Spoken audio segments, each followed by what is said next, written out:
months of hype, months of promo clips, months of TV interviews and magazine covers, months of news from the set telling us of the labour and the hard work and the method acting they went to get this done. And this is the final result. Is this the real life? Let me out of here, Donald, please. Let me out of here, Martin! Is this just fantasy? Come on! Caught in a landslide. No escape from reality. Quick rundown of what the Suicide comics are. Amanda Waller organises a group of villains, mainly from Batman, to help do sneaky government shit for exchange of 10 years or so off their sentence. They don't get to choose because they have Battle Royale style bombs installed in their neck, but hilarity ensues. Too late. Open the gate! My time has come. Send shivers down my spine. Was this cheerleading trials? All the time. Quick rundown of what the Suicide Squad movie is. A strangely small and skinny Amanda Waller kidnaps a bunch of token minorities who are just there for diversity quotas, from what I can tell, Will Smith and Harley Quinn, to deal with the fact that a shit archaeologist broke a statue and now the ancient spirit that was living in the statue has possessed her. Margot Robbie plays Bubblegum Brat's Sexual Tension Edition. She flirts and bites her lip and can't be believable as a doctor. Buy in stores now. Will Smith plays a hitman named Floyd, aka Deadshot, who loves his daughter. I mean, he loves his daughter. Do you get it? He loves his daughter. He loves his daughter. Do you understand?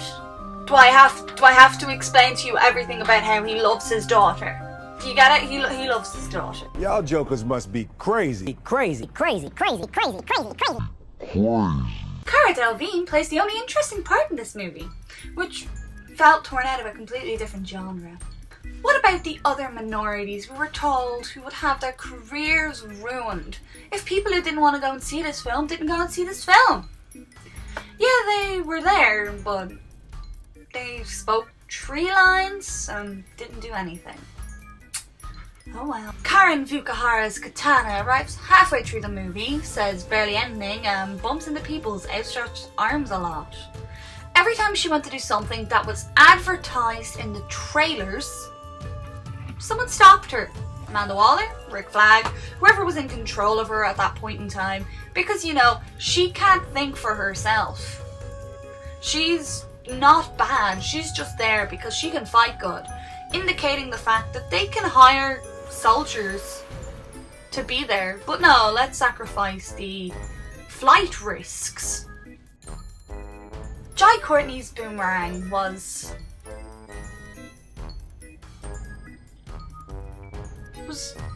in the back. He had that beer and he punched a person and he was somewhere.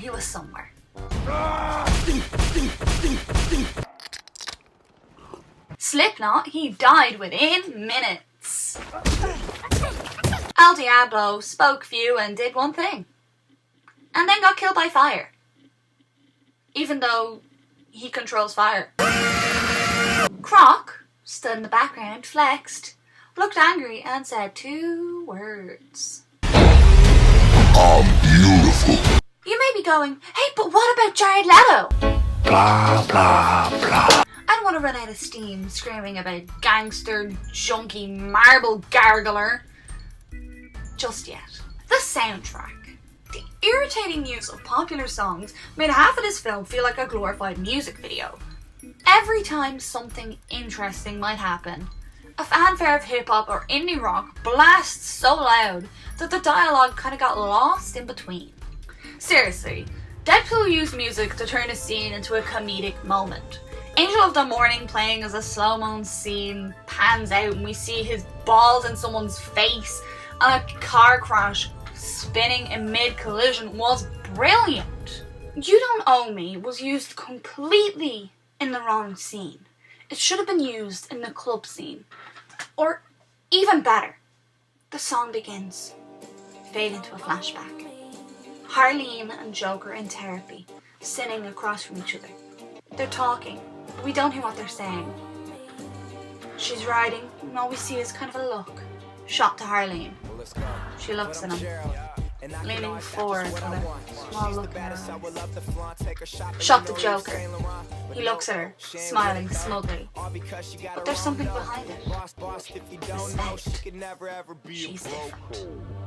Cut to her in her office. Back to the audience. She reaches towards her desk or pulls something up. A rose. Lifts it to her nose to smell it. A shadow, runs behind her and she spins. But he's not there. Cut to them at Ace Chemicals. She's clinging to his shirt, begging something. He's standing in front of the drop. She is crying.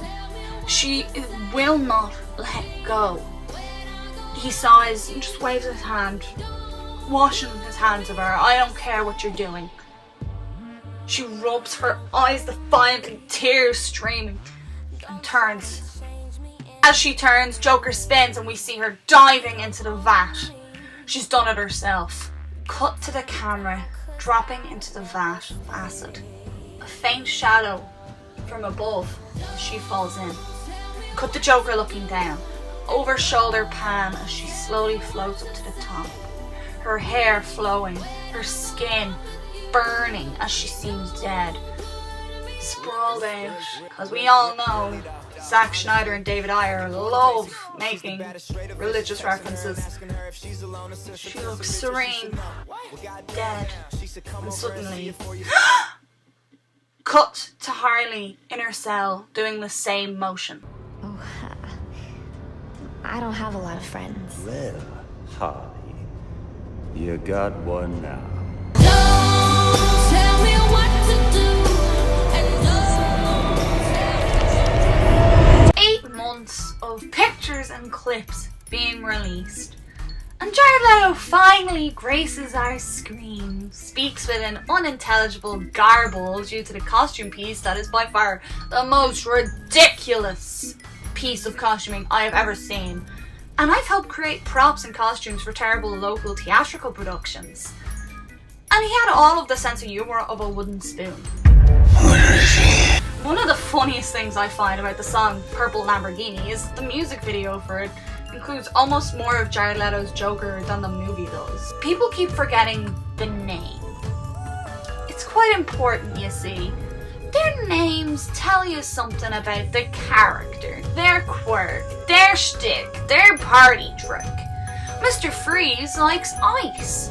Poison Ivy has a venomous kiss and loves nature. So, a man named Joker is a tattoo junkie who drives a purple Lamborghini and shoots gold-encrusted guns.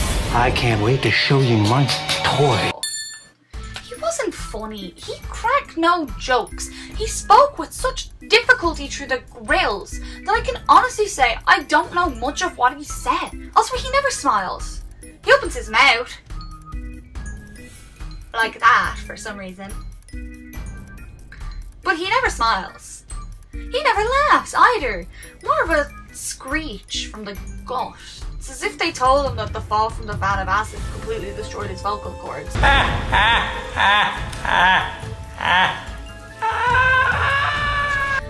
It's like he's having a disgusting Dennis from Always Sunny in Philadelphia orgasm every time he finds something funny. It's disgusting. I'm a die-hard fan of Joker pre-52, mainly DCAU. But my Joker's narcissistic. He's a showman. He's a performer who has to look perfect on his debut.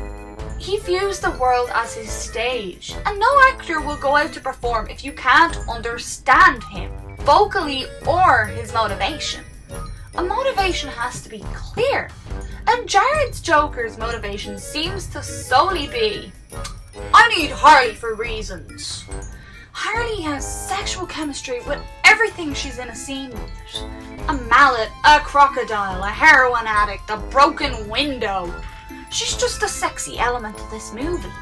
Licking cell bars, flirting with Will Smith, flirting with Croc, flirting with every person who walks by. Yet, she has no real chemistry with the person that she's meant to be attracted to. The person that she's meant to have thrown her entire career away with. Like, there wasn't a single spark. She almost seemed like more of a sister to him than anything. Norman and Norma Bates have more sexual chemistry. I was in mourning when Joker died in Arkham City. I couldn't. I had to actually stop absorbing content every time they've killed Joker. When I saw him both get electrocuted and get shot in Return of the Joker, I had to stop. I didn't watch the end of that movie from then on. And I don't think I'm as crazy in love with the Joker as Harley is. Maybe. With Assault on Arkham, each character had a reason to be. They knew something, or they could do something that would help later on. Harley trashes the doll shop to get Batman to drop her into Arkham so she can then have a domestic with Joker so that it can be a distraction to let everyone else enter. Black Spider caused multiple explosions which helped them, or so they thought, during the confrontation with Batman. Killer Frost was sent there specifically to kill Riddler. Deadshot never misses a shot. He's an assassin with knowledge and acts as a foil for Joker in Harley's interaction with them. Boomerang was a foil for Deadshot for the first half of the movie because they show similarities but differences and it creates a bit of tension. It manages to do a better job at showing the Suicide Squad as a team. Unlike Suicide Squad here, where it's just Harley, Deadshot, Enchantress, Harley, Deadshot, Enchantress, Harley, Deadshot, Enchantress, Harley's arse. With nothing of merit from the rest of the cast. The plot of Assault on Arkham is even better. It's an Ocean 11 style heist where every scene is important, nothing gets bogged down, and even Harley missing her shot at Joker is important. But there's no reason for half the cast to even be here.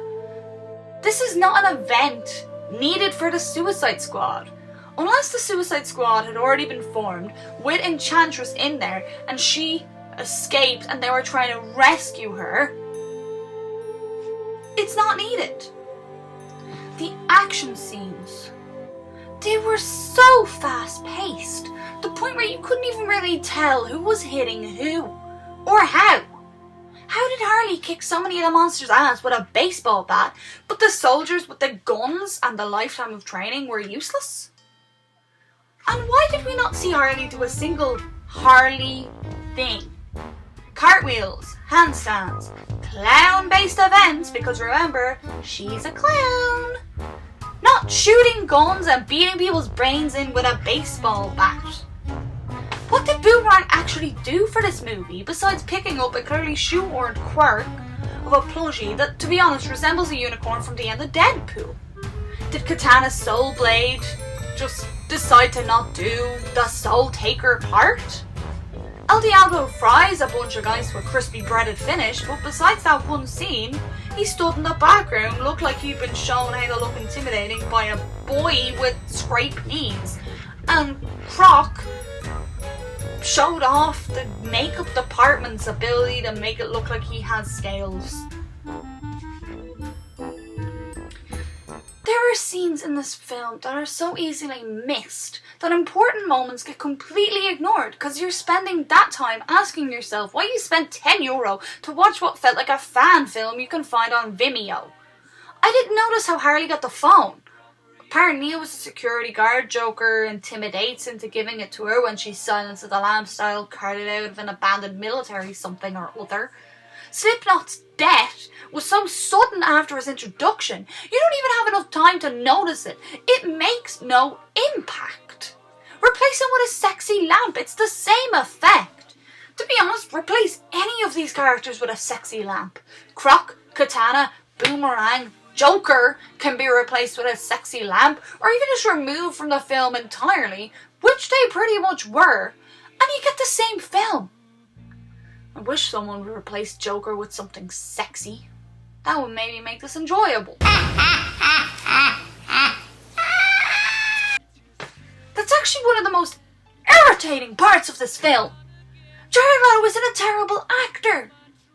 He's not what I would like to see as a Joker, but he's not terrible. I've seen worse. I've seen Heath Ledger. But this actually makes me appreciate Ledger. I never thought I'd say that. I've seen cosplayers running around Dublin Comic Con and MCM Comic Con. They make my skin crawl with their shoddy design and their terrible makeup that seems to forget that his whole body is white. But this is worse. Had I not written down what happened in certain scenes, I'd honestly forget most of this film. It was so bland, so desperate to seem new and original, that any ounce of originality was lost. It's painfully clear they had two different movies. One before Batman v Superman's terrible reception, and one after Deadpool became the highest grossing R-rated movie. The dialogue is made solely for the use in trailers. The most obvious of these is when Harley says, "Are you the devil?" when she meets Amanda Waller.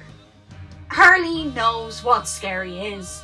She knows what the devil looks like. She's danced with the devil in the pale moonlight, and goddammit she did it in the proper costume, you motherfuckers! But I ran away there for a moment, okay? The dialogue doesn't work. It doesn't flow. It feels like most of the work went in trying to get all of the characters into the story, rather than having them actually have a meaning for being there. It was less about the plot and the script and more about having them on the screen. Now, I have questions. How do they continue to not die?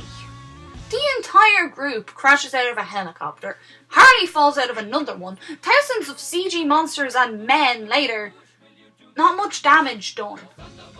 Also, why does Enchantress become a head with a terrible CG body that seems to be clipping halfway through?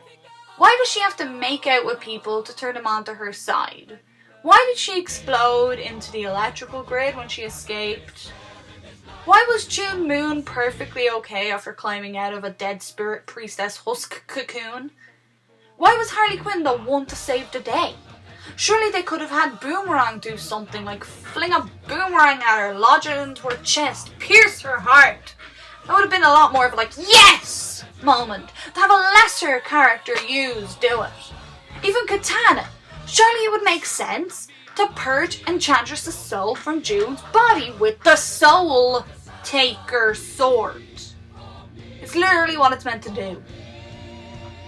There were so many other options than using Harley Quinn. Why is there this corrupt police system that poisons prisoners' food, or at least threatens to, and force feeds them? Who the fuck are these prison officers? Why are they still there? They would be fired. I don't know how America is, but that ain't right.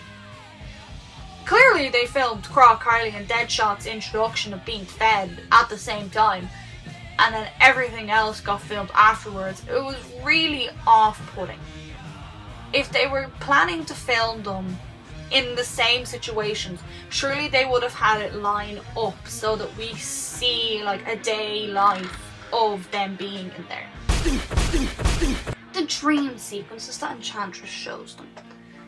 El Diablo's I can accept. Rick Flags, I'll accept that too. Why is Deadshot's dream the death of Batman? Why not his daughter graduating top of her class, becoming a doctor or a lawyer, going, "Daddy, I made it and it's because of you"? No, it's, "I wish I'd shot him that night." Harley's one pisses me off the most. Why would she want him to just be a normal man? Is it not the danger, the thrill, the rush of being a criminal that she loves about being with him? Are you telling us that she doesn't want to do whatever she wants? Run around, shooting, killing, being an asshole? She doesn't enjoy the bad boy that Joker is? I mean, I wouldn't enjoy this Joker myself. I think I'd shoot myself in the head before I join that scumbag. But this is the biggest problem I have with this. I would dedicate my life to Mark Hamill's Joker. I would throw my life away to be with Alan Moore's Joker. But this even made Ledger's Joker an acceptable adaptation in my eyes, and I've been a protester of his performance since I first saw The Dark Knight. This doesn't even feel like a DC movie. This is a terrible thriller action flick that they thought they could pass off as a DC movie. It feels like they had multiple different scripts that they just crushed and combined because they didn't have enough time to fill it with just one. They kept squishing it. But the funny thing is, this movie's still so short. It's just a mess. When I first heard about this movie, I was excited. 2014 was a hopeful Shannon who didn't see that car crash that was this movie coming. Now, after seeing pictures and news and casting, I was already having no expectations when I saw this, and yet I still left disappointed. I go into Marvel movies going, oh god, is this gonna finally be the bad one? Is this gonna be mediocre? Is this gonna be a new repeat of Iron Man 2? I go into DC movies going, maybe this one I will enjoy. Maybe this one I will respect. Maybe this one will actually have the characters that it advertises. If my 8-year-old self could hear me saying this, I'm pretty sure I'd be throwing things at me for daring to dislike DC content. I read Marvel comics when there was nothing else to read, when my library hadn't had a new shipment of books, when I was waiting with bated breath for the next DC line to come out. I never followed the lore. I never waited for issues. I never was like, oh, I wonder who's going to die in X-Men again. More than likely it was going to be Jean Grey. But I never imagined that when I was old enough to jump into the DC world, to buy merchandise, to buy comics, to watch movies, that I wouldn't want to do it. I'm so disappointed in the content that I'm given. The only acceptable DC thing I can watch is CW's Flash and the Gotham series. And even then, Jerome isn't back, and I'm not happy because it seems like they're going to be making Barbara into Harley, but I'm jumping onto a different tangent. Since 2009, things have been mediocre at best and mind-numbingly infuriating at worst, and this is a worst. It's now so common that I'm disappointed. I've reached a point where I have to give myself a little pep talk as I try to convince myself to buy a ticket to see a film that has the DC logo on it. It upsets me that I'm probably going to have to wait for the next DCEU reboot before I can possibly enjoy one of these films. Even Wonder Woman's trailer looks so devoid of enjoyment, so devoid of happiness and hope. I showed my mother it. She religiously watched Linda Carter's show when she was a child. And she went, this isn't Wonder Woman. Don't worry though. I will be making another video discussing what I think they could have, should have done to make this movie more enjoyable. I'm not just screeching here with no suggestions. I've mentioned one or two, and I'll mention even more in the next video. To round it up, I give Suicide Squad a 1 out of 5. If I could give it 0, I would, but Cara Delevingne's acting, and to be honest, El Diablo's, with the little that he was given, the little either of them was given, I give it 1 out of 5. Because at least they give us some substance. Suicide Squad is a terrible movie. It has very clearly been meddled with so much it doesn't even resemble what it was meant to. Don't go see the movie. Just turn your back, ignore it. Go watch The Killing Joke. Nothing really matters.